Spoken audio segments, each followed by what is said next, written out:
right. So this is kind of an unplanned lift. Went snowboarding for the first time yesterday, and not surprisingly, I fell many times. And so for those of you that are kind of in the know, I kind of figured I'd be goofy stanced. So that's right foot is your lead foot on the snowboard. And so I kept falling, and every time I would fall, it was always on my right side. And I am so sore. Even this morning when I woke up from my cardio, every step hurt. It's feeling a little better now, but 100% we are still very sore. So I planned on making today a rest day, but I don't know. I'm feeling really good. I watched one too many Gurren Lagann edits on TikTok, so as much as I think it would be more beneficial for me to take a rest day, I'm gonna go to the gym. I don't know. It's whenever you're in any type of situation like this, where you're like, should I or shouldn't I, go to the gym? I think if you're like bedridden or you are like on the brink of exhaustion, then yeah, definitely opt for a rest day. But like, I don't know, like my butt is a little sore, but I mean, today's back day, and that's not really going to affect anything with the lift. So if I'm not directly targeting something that's already a little sore, I don't see the reason to really skip out on anything. Again, probably not good advice. Well, I'm not giving advice, let's just say that. But probably not a good idea, but whatever. I'm feeling hype, I'm feeling ready. Today's kind of my favorite type of day where, it's overcast, it's rainy. Me and the wife just got done with all of our errands, went shopping, and this, that, and the other. And now I get to just go to the gym and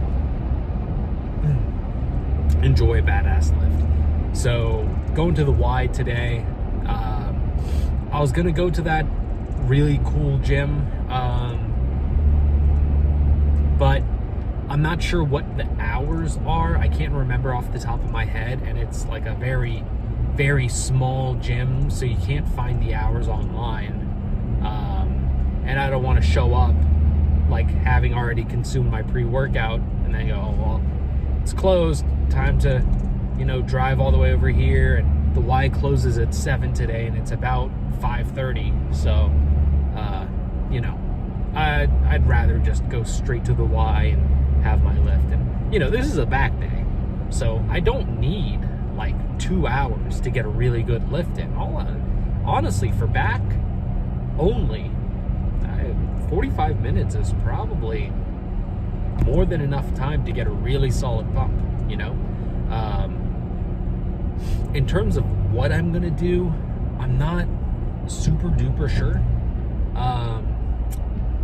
I kind of want to start with some sort of like lat-based movement.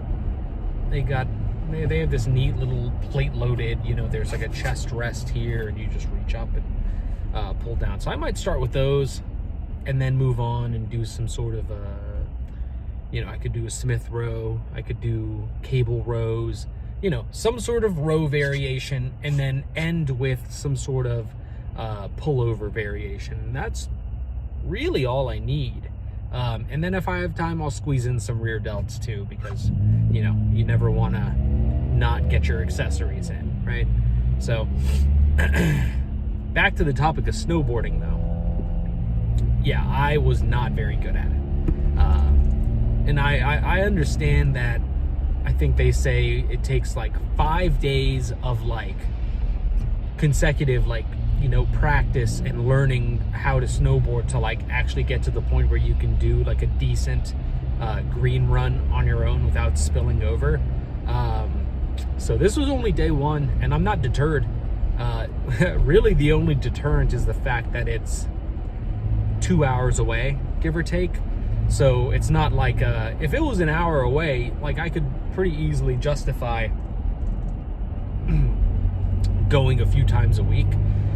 But because of the 2-hour mark, and then, you know, we're renting our own gear right now, like we don't own any boards, obviously.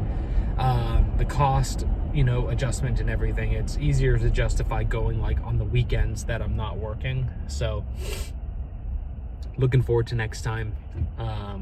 But here's the biggest gripe I have, okay? So I booked like a group lesson, okay, with like a snowboarding instructor, because like I did my research, you know, I looked at stuff. I looked at a couple TikToks and Reddit posts and videos and all of that. But, you know, an instructor is what you really need, because they're there, they can actually coach you in real time.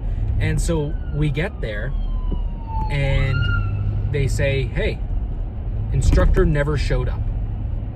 An instructor never showed up. So they're refunding me the cost for the classes, but I mean, I don't care about the money. How am I going to snowboard if I don't know how to snowboard, you know?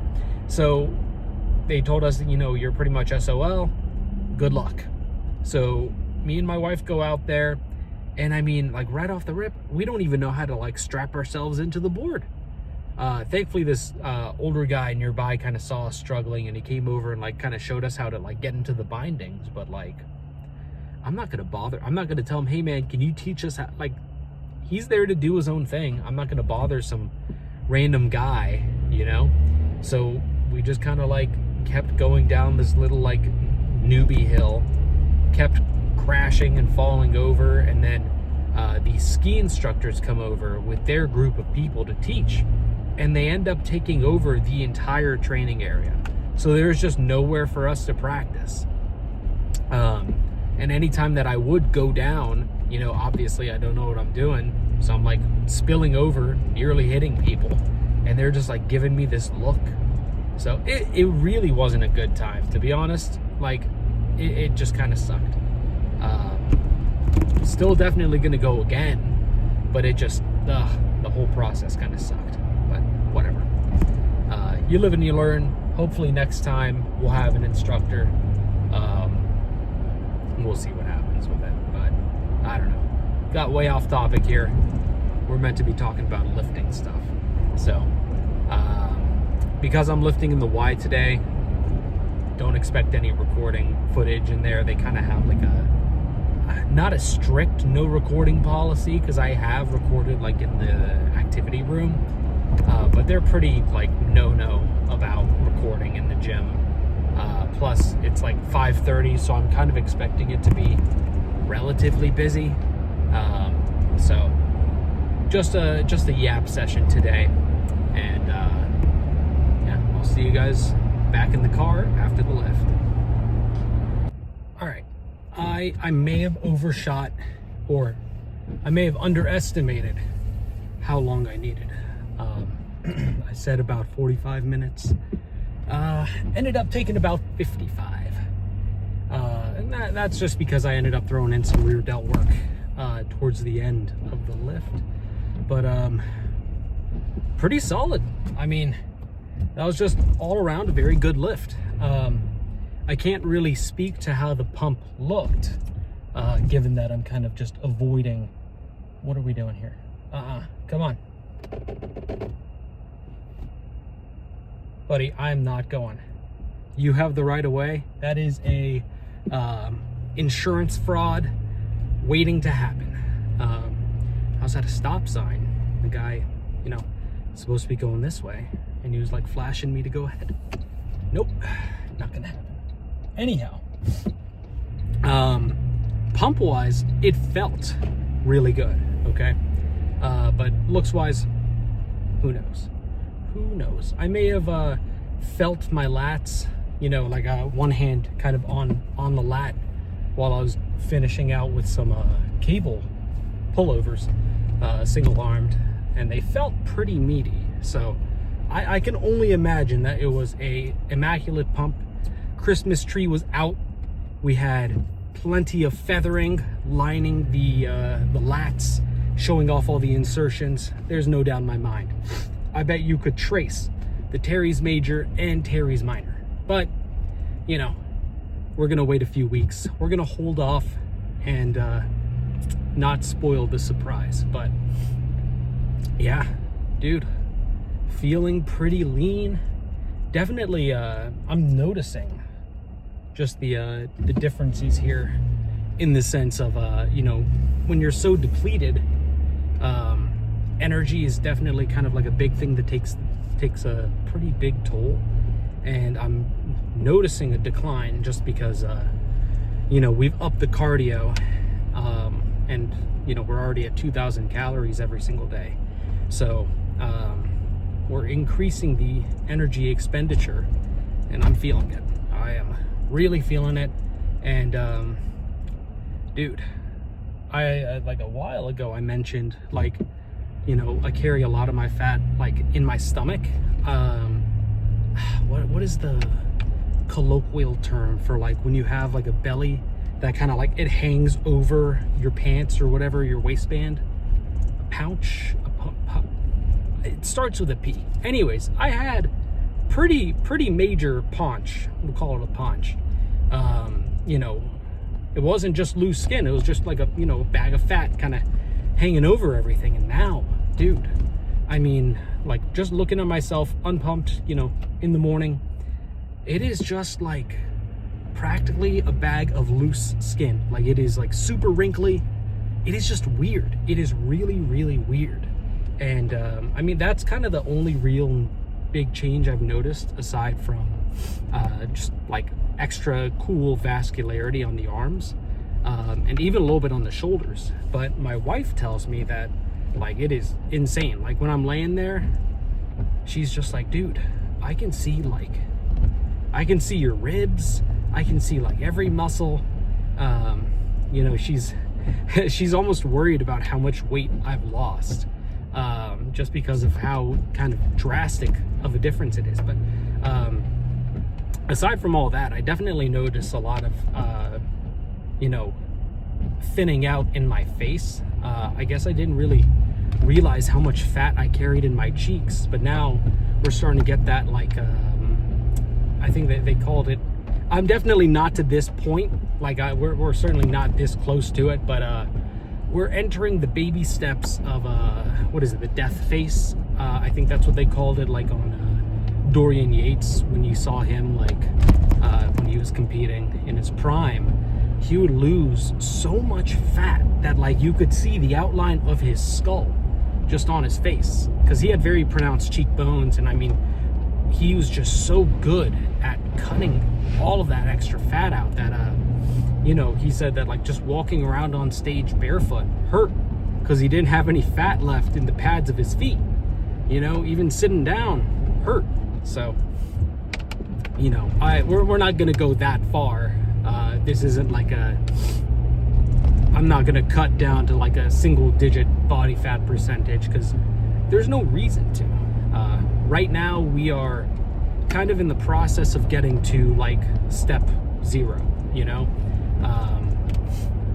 When you are like extra heavy and you want to compete, like at the end of the day, I want to do shows.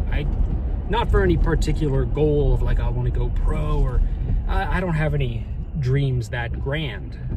It's more so just a love for the sport. I would love to step on stage someday, just for the hell of it.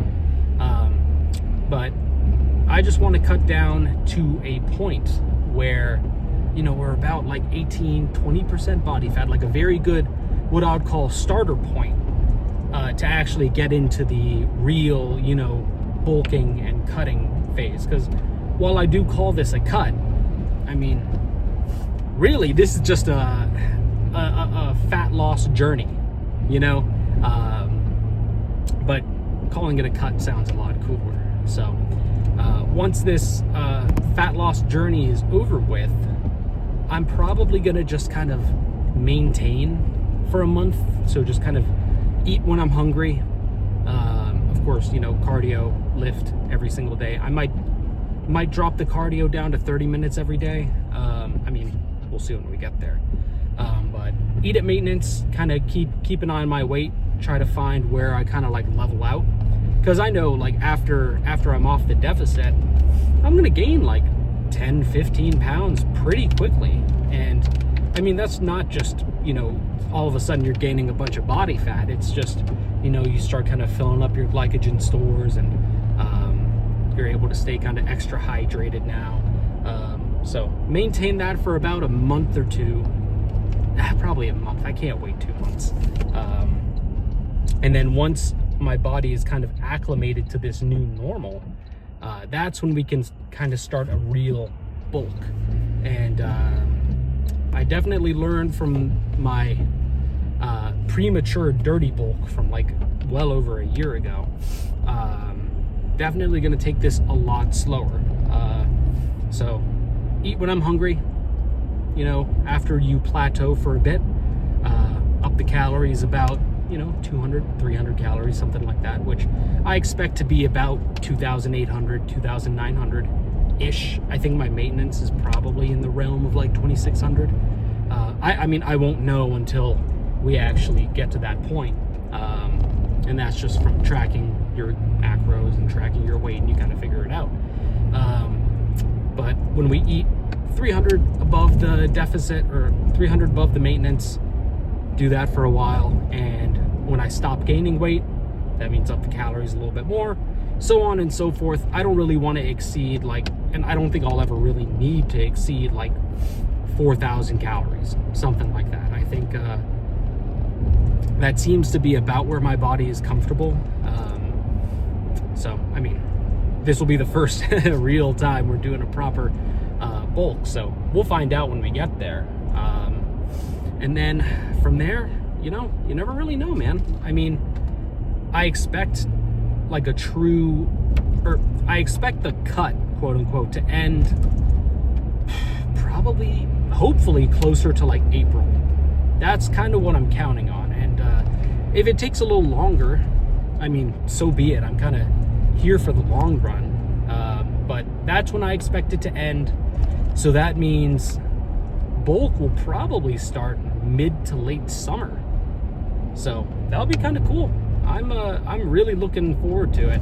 It's gonna be like, when I did my dirty bulk, it was just a lot of fun to go in and just really throw around a bunch of weights and progressive overload and all that. That was awesome. That was really cool.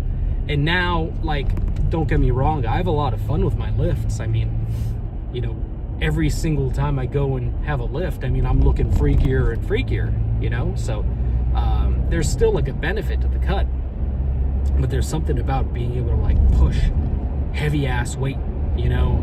Definitely a lot of ego talking here, but I mean, that's really the fun part. So it'll be a while. It'll definitely be a little bit, but you know, light is at the end of the tunnel. I definitely see the finish line, which is something I haven't gotten to say for a long time. So I'm having a lot of fun with it, and man, it's really exciting. A long while ago, closer to when I started this cut, I had a dream that I like was pretty much like at the end goal that I wanted to, and I was in the gym in this dream, flexing, you know, just having like a little pose down in the mirror, perfect lighting, you know, really badass old school type of gym. And dude, I just like, that image of myself hasn't left my mind. I really got to envision it, and it's just kind of surreal that every time I look at myself in the mirror now, or every time I'm in the gym, I mean, I'm seeing that come to life, and that is the coolest fucking thing. Along with just, you know, when you're walking around like leaner, you know, your vascular features are kind of coming out, people start to notice, and that's really cool. Like, you know, just walking around at work, walking into the office, opening the door, you know, when you grab the door, your veins kind of pop out when you're pulling it. You know, people notice. I've gotten a couple Marty. You know, you look like you've been getting diced, man. What you been doing? Haven't gotten any outright, you know, gear accusations, but I'm looking forward to getting to that point where people are like, dude, he has to be on gear. That'll be cool. That'll be a very nice treat, but still a long while. And I guess a good way to kind of cap this off is, while it's very exciting to think about the end goal, when the journey is so long, you kind of got to figure out how to just enjoy it as it goes, man. I mean, if you scroll back to like some of my oldest videos and you look at some of those pose downs, I mean, I look at them now and I mean, I'm very hard on myself, but I'm like, dude, how was I even like, how did I have the confidence to even pose down like that and post it online? Like, oh my God. Definitely not a good mindset to have. But, you know, I look at myself back then and I'm like, dude, you know, how did I do it? You know, and it always goes back to, I loved it.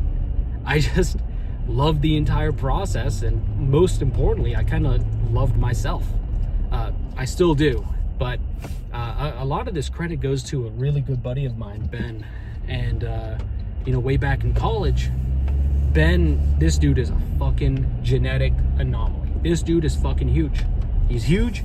He is diced.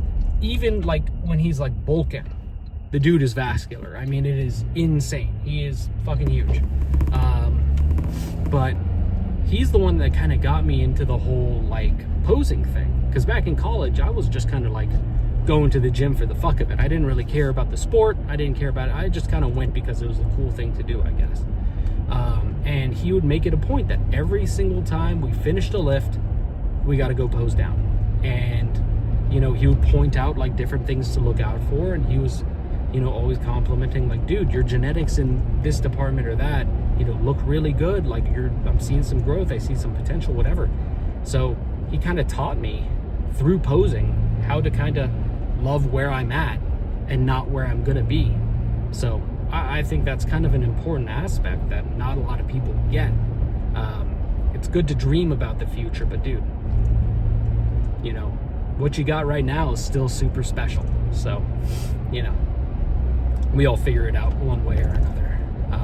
But I'm ready to get home, shower up, probably make, I don't know, I've been really getting into the chopped salads. I'll just fry up some of those Real Foods chicken tenders, throw it into some chopped salad.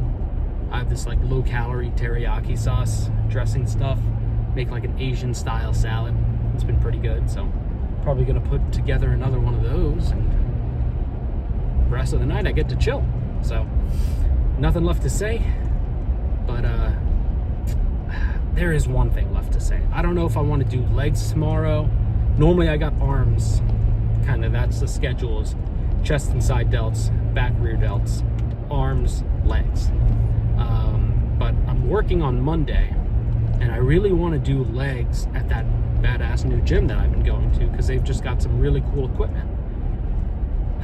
But my butt is still sore from the snowboarding, so I guess I'll decide tomorrow. We'll see. But yeah, I'll catch you guys on the flippity flop.